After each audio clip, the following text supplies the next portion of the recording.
Ya, bersama gue Cahyadi di Info Viral Today. Gue mau nyeritain aplikasi yang gue pakai saat ini, yaitu aplikasi Anchor ya. Aplikasi Anchor ini tempat lo bisa berkarya, lo bisa bikin podcast, berbagai macam hal-hal yang berhubungan cerita lo, dan lo bisa kembangin semuanya, bahkan bisa dimonetize ya daripada kreasi-kreasi lo. Tetap gunakan Anchor, dan Anchor adalah aplikasi yang bagus buat lo. Ya, bersama Cahyadi di Info Viral Today. Selamat mendengarkan.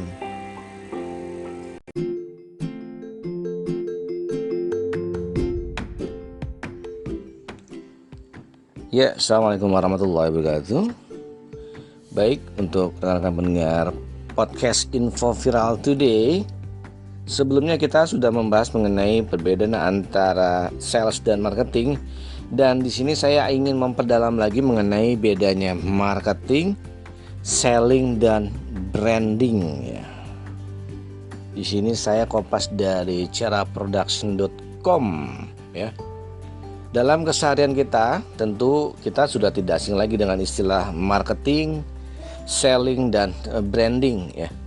Sayangnya banyak orang yang belum bisa membedakan ketiganya, sehingga seringkali penggunanya tertukar atau disamaratakan. Untuk itu, kali ini kita akan mencoba membahas gimana dengan cara yang mudah membedakan marketing, sales, dan branding, disertai implementasi ketiganya. Sebagai orang yang bergelut di dunia bisnis ataupun pemasaran, kita dituntut untuk bisa memajukan bisnis atau perusahaan yang kita jalankan. Melakukan aktivitas marketing, selling, dan branding adalah salah satu cara yang bisa kita lakukan. Sepintas, ketiganya terlihat sama dan dapat dilakukan bersamaan. Namun ternyata ketiganya memiliki beberapa perbedaan yang membuat kita harus fokus menjalankan satu aktivitas dalam satu waktu untuk mendapatkan hasil yang maksimal ya. Mengutip dari apa yang pernah disampaikan seorang pakar branding di Indonesia, Subiakto Priyosudarsono, dalam salah satu webinarnya, berikut adalah 6 hal kunci yang membedakan marketing, selling, dan branding. Yang pertama, dari objektif atau tujuannya. Jikalau marketing adalah aktivitas marketing memiliki tujuan akhir, yaitu meningkatkan market share atau pangsa pasar perusahaan. Jadi jika hari ini perusahaan hanya memiliki 10% pangsa pasar, maka kita perlu melakukan aktivitas marketing agar pangsa pasar perusahaan itu meningkat ya. Lalu bagaimana dengan selling? Kalau selling adalah tujuan dari aktivitas selling adalah omset atau berapa unit yang terjual, sehingga konten dan hal-hal yang dilakukan pada aktivitas itu harus membuat orang mau membeli. Bagaimana dengan branding? Nah, branding adalah aktivitas dalam branding yang bertujuan untuk memberikan jati diri konsumen terhadap brand kita. Lalu berikutnya, yang kedua adalah manfaat. Marketing, manfaat yang ditawarkan dalam aktivitas marketing adalah manfaat yang berbentuk fisik, yaitu produk perusahaan itu sendiri. Bagaimana dengan selling? Dalam aktivitas selling sudah jelas bahwa seringkali yang kita tawarkan juga berupa hal fisik, seperti kualitas produk, fungsi produk, dan sebagainya. Sementara dalam branding, yang ditawarkan adalah aspek non-fisik seperti ikatan emosional, persepsi, dan sebagainya. Yang ketiga, yang diperoleh konsumen. Dalam aktivitas marketing dan selling, kita berbicara tentang konsumen dapetin apa.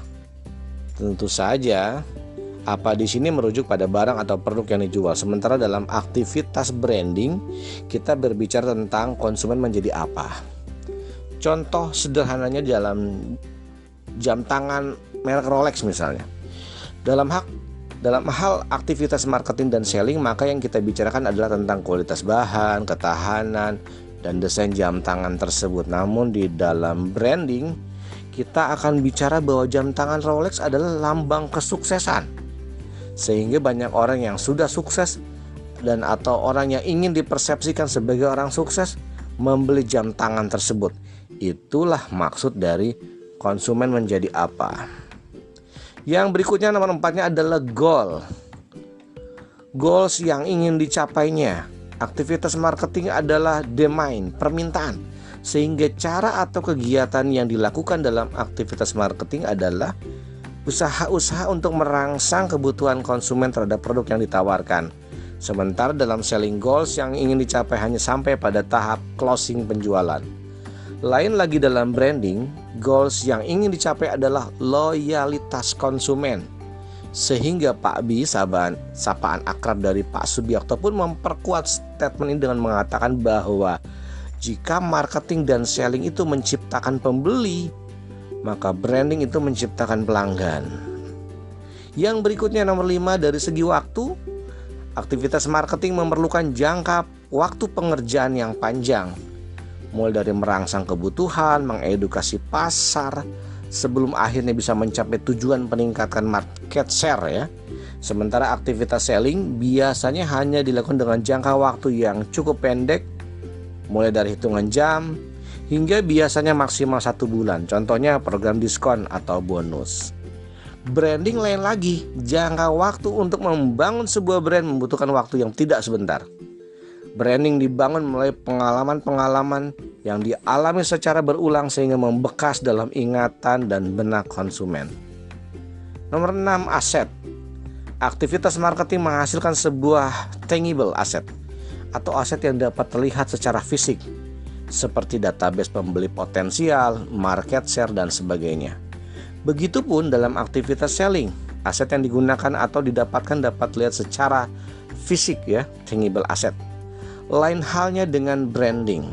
Yang kita bangun dan tawarkan ini adalah aset yang tidak terlihat, intangible asset. Kita tidak dapat menyentuh atau melihat brand secara fisik, namun ada nilainya. Nah, demikian adalah 6 perbedaan antara marketing, selling, dan branding. Perlu ditegaskan kembali bahwa perbedaan di atas bukan untuk mencari yang mana yang lebih baik dari ketiganya, karena baik itu marketing, selling, dan branding sama-sama dibutuhkan dan harus dilakukan oleh suatu perusahaan, tergantung tujuan yang ingin dicapai dan kondisi bisnis yang sedang dijalankan. Sekarang mari kita lihat bagaimana implementasinya pada penggunaan media. Yang seperti sebelumnya, bahwa tujuan yang berbeda maka penggunaan media juga berbeda. Berupa dalam pasar aktivitas marketing, souvenir perusahaan bisa menjadi tools untuk melakukan penetrasi ke pasar yang baru.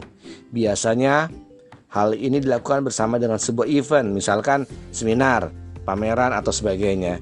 Misalkan saja souvenir perusahaan tersebut dijadikan gift atau hadiah untuk menarik interaksi dengan calon konsumen dalam suatu stand pameran. Dalam aktivitas selling, souvenir perusahaan juga sangat bisa menjadi salah satu amunisi untuk meledakkan angka penjualan. Caranya adalah dengan menjadikan souvenir perusahaan sebagai nilai tambah atau bonus dari penjualan. Hal ini sudah banyak dilakukan oleh banyak perusahaan, mulai dari beli produk bonus gelas, jam dinding, payung, dan sebagainya. Untuk branding juga sudah jelas bahwa dengan mengkustomisasi sebuah benda menjadi identik dengan perusahaan kita, seperti adanya logo dan pemilihan warna yang senada dengan warna perusahaan, akan menjadi proses penanaman brand kita itu di benak konsumen. Mulai dari souvenir perusahaan yang digunakan dalam kantor oleh karyawan, diberikan kepada partner bisnis, hingga diperuntukkan bagi pelanggan setia kita. Terlebih, jika delivery souvenir perusahaan ini juga dilakukan dengan cara yang berkesan dan memiliki pesan seperti ungkapan terima kasih, ucapan selamat, dan atau sebuah statement tertentu, maka souvenir perusahaan tersebut bisa dikatakan berhasil menjadi media untuk membuat konsumen merasa menjadi apa ketika menggunakan produk perusahaan kita, seperti tujuan branding yang dijelaskan di atas. Begitulah perbedaan marketing, selling, dan branding, hingga contoh bagaimana menggunakan media untuk mencapai ketiganya.